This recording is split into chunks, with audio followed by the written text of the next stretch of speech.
Specifically, the need for everybody to switch over to synthetic meats to save the world from greenhouse gases. Would you eat this? It's meat, but I guarantee you it's like no meat you've ever seen before. That's because this stuff was grown from cells in a lab. Clean meat is meat grown by cell culture rather than grown by an animal. From a scientific perspective, it's awe-inspiring. Lab-grown or clean meat is slaughter-free and potentially more eco-friendly because it uses less land, water, and energy. At least, that's the promise. But if the scientists growing this stuff can overcome the ick factor, clean meat could help feed our growing population in more ethical and sustainable ways. People will get used to clean meat in a hurry if it tastes right, if it feels right. For now, we'll just have to take his word for it. But they assured us that this is actually meat. So how do companies grow it? First, technicians take a small amount of tissue from an animal, then filter it and isolate cells that they can grow. That means providing warmth and oxygen, as well as feeding them salts, sugars, and proteins, essentially tricking the cells into thinking that they're still inside their owner. The cells naturally replicate as they would inside the body, growing into something that looks more and more like food. But while they can grow muscle, fat, and connective tissue from these starter strains, the big challenge is building them in a way that recreates the meat you're used to. Just is also working on a clean meat version of foie gras. That's the controversial delicacy made by force-feeding a duck or a goose until its liver swells up to 10 times its normal size. Made by force-feeding a duck or a goose until its liver swells up to 10 times its normal size. Until its liver swells up to 10 times its normal size. 10 times its normal size. Constantly being told by meat eaters that there are certain flavors and textures that I'm missing out on. So I decided to try cooking with the only ethical source of animal products I know of, myself.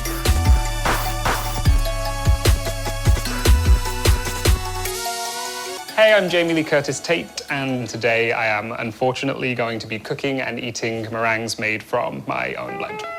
Blood apparently works as an ingredient in the same way that egg whites do, so I decided to make meringues because that's a texture that I don't encounter very often as a vegan. I'm not super excited to be doing this. I predict it probably will taste bad. Other people seem to be incredibly grossed out at the thought of me doing this, but I think I find the thought of it less gross than if I were eating blood from an animal. So I've tried to do some research on how dangerous it is to eat my own blood.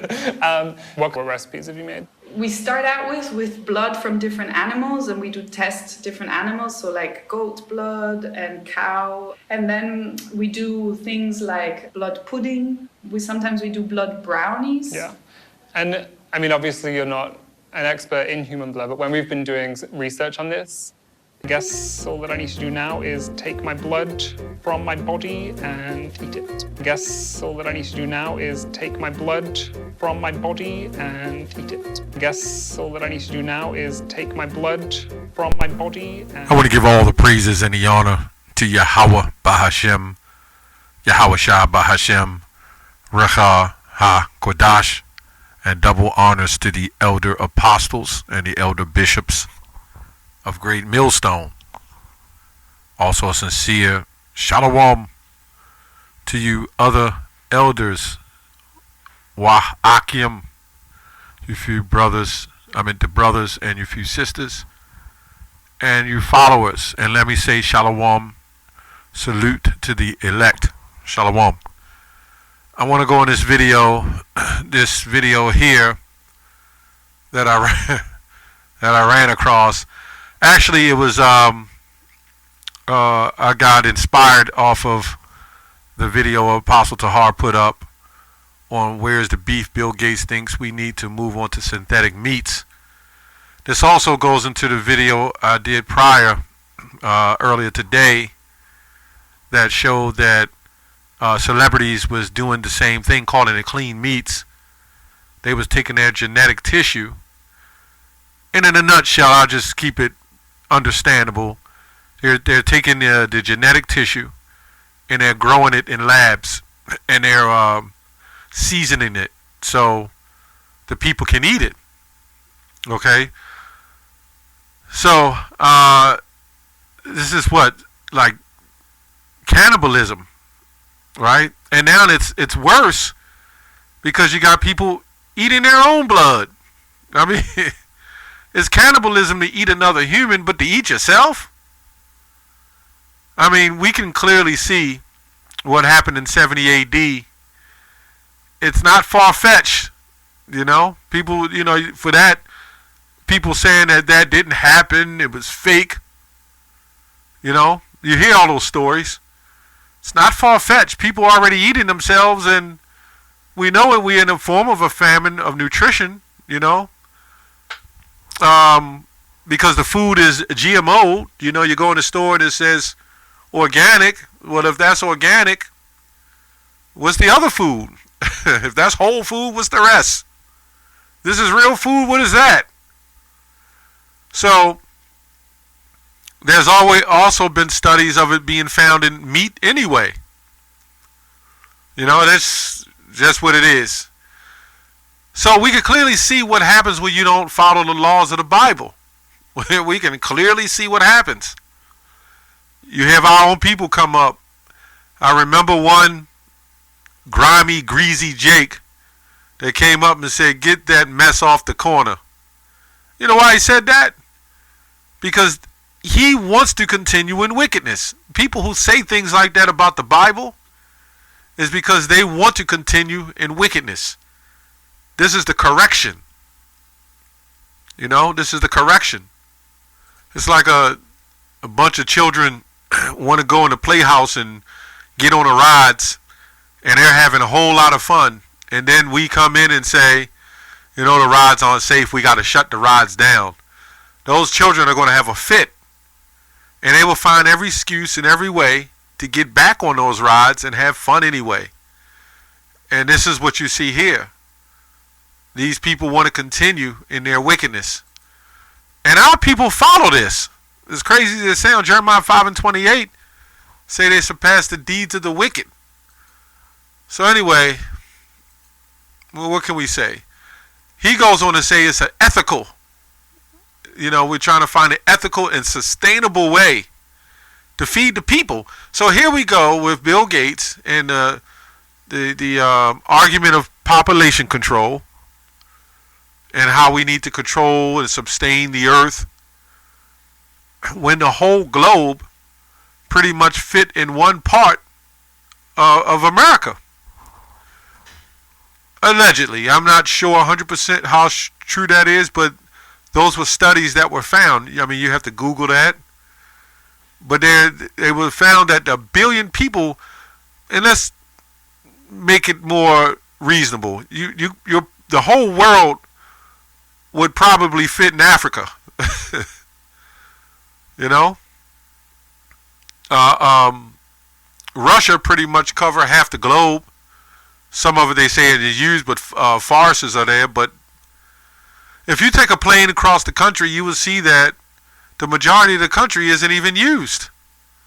So that's another argument. So it's easier to control the people in one, you know, put them in forms of, you know, small locations. So, I mean, that's what we see.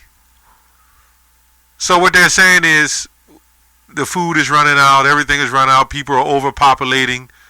So it's something funny with that, because you have this place who claim that through the medical field we got breakthroughs and we're healing and we're helping people live and live longer, but yet they're claiming it's overpopulated. I don't know. Something sounds up with that, but we all know what it is. So anyway, let's get a scripture. Deuteronomy 12:29. When the Lord thy God shall cut off the nations from before thee, whether thou goest to possess them, thou succeedest them, and dwellest in their land, meaning take their land. Take heed to thyself that thou be not snared by following them, after that they be destroyed from before thee, and that thou inquire not after their gods. All right, because that's what we do. And this is what happened to the Native Americans. Even though we got conquered, as Israelites, we start following their gods, right?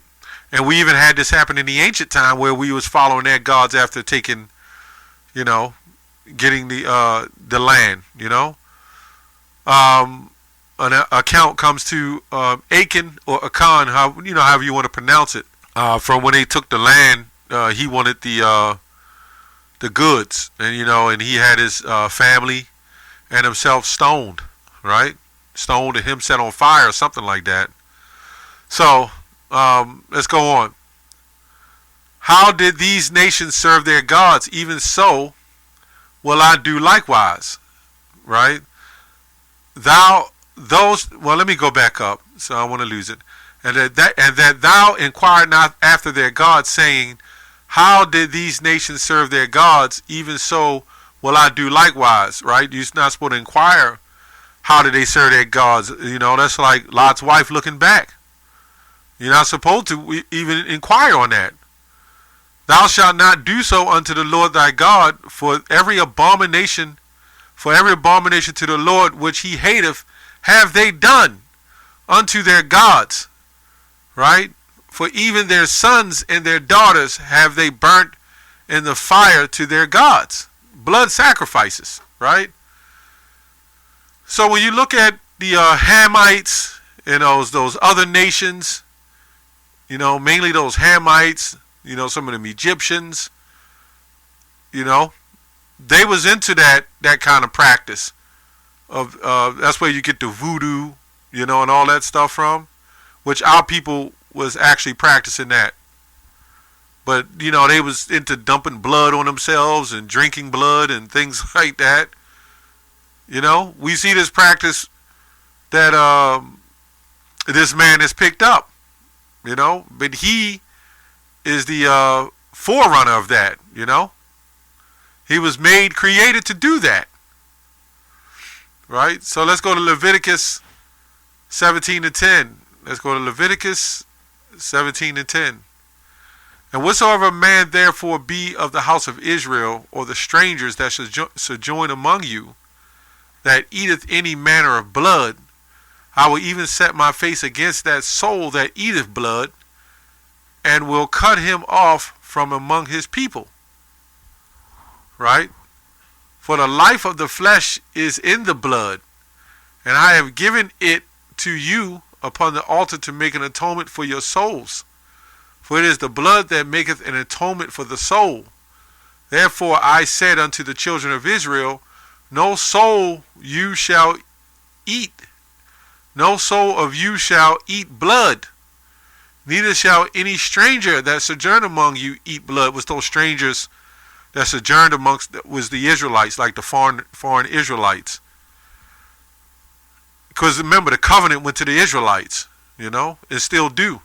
And whatsoever man there be of the children of Israel, or of the strangers that sojourn among you, which hunteth and catcheth any beast or fowl that may be eaten, he shall even pour out the blood thereof, and cover it with dust, like with the dirt. Okay? For it is the life of all flesh. The blood of it is for the life thereof. Meaning, you drinking your own blood is like, or drinking someone's blood, you're dabbling with their soul. And this is why they do that with that witchcraft. This is where the so-called black woman has got a lot of that, and that witchery stuff, where they, I'm not going to get graphic, but they use their blood or whatever and put it in food and certain pastas to get the man's spirit all hooked into her. And there's probably some truth to that. Therefore I said unto the children of Israel, ye shall eat the blood of no manner of flesh. For the life of all flesh is the blood thereof. Whosoever eateth shall be cut off. And every soul that eateth that which died of itself, or that which was torn with the beast, whether it be one of your own country or a stranger, he shall both wash his clothes and bathe himself in water, and be unclean until the evening, then shall he be clean. Meaning you're not supposed to go up and be, we knew not to eat dead animals, right? But you're not supposed to go up and pick it up. You see a dead carcass, you know, and you go touching on it and picking it up. We're not supposed to touch that, okay? It goes on to say, but if he washed them, right? Let me go on and say, whether it be done in your own country or a stranger, he shall both wash his clothes and bathe himself in water, right? So this clearly means that we wouldn't eat dead flesh. What this is saying is picking up and taking dead flesh or touching it. That's why it says you'll wash your clothes and bathe himself in water, right? And be unclean unto the evening, then shall he be clean. Like I remember reading a scripture where it talks about the mouse. You know, you get, if you got some mouse infestation and they get on your clothes, even back then, you're supposed to burn those clothes. I mean, I believe I read that somewhere in the scriptures. Okay, but if he wash them not, nor bathe his flesh, then he shall bear his iniquity. Right? So that's talking about touching it. So, you get to the point. These were laws in the Bible, and this is why there's importance of laws. That they're not going to save you, but they're going to help you live. Not only that, ultimately the first commandment will save you, because you're going to love the Lord with all your heart and your strength, which means you'll do these laws to the best of your ability. You got all these Christians will say that you don't got to follow the law. Well, that means you could do all this. That means you could drain a test tube and drink your blood, or drink somebody else's blood and call it food. That means you could be a cannibal. All food's lawful. Food is considered something that you eat. So how all food's going to be lawful? This man had the nerve to go on and say it's about the ethics, of sustainability. And that's what I meant to go into. The ethics means a set of moral principles.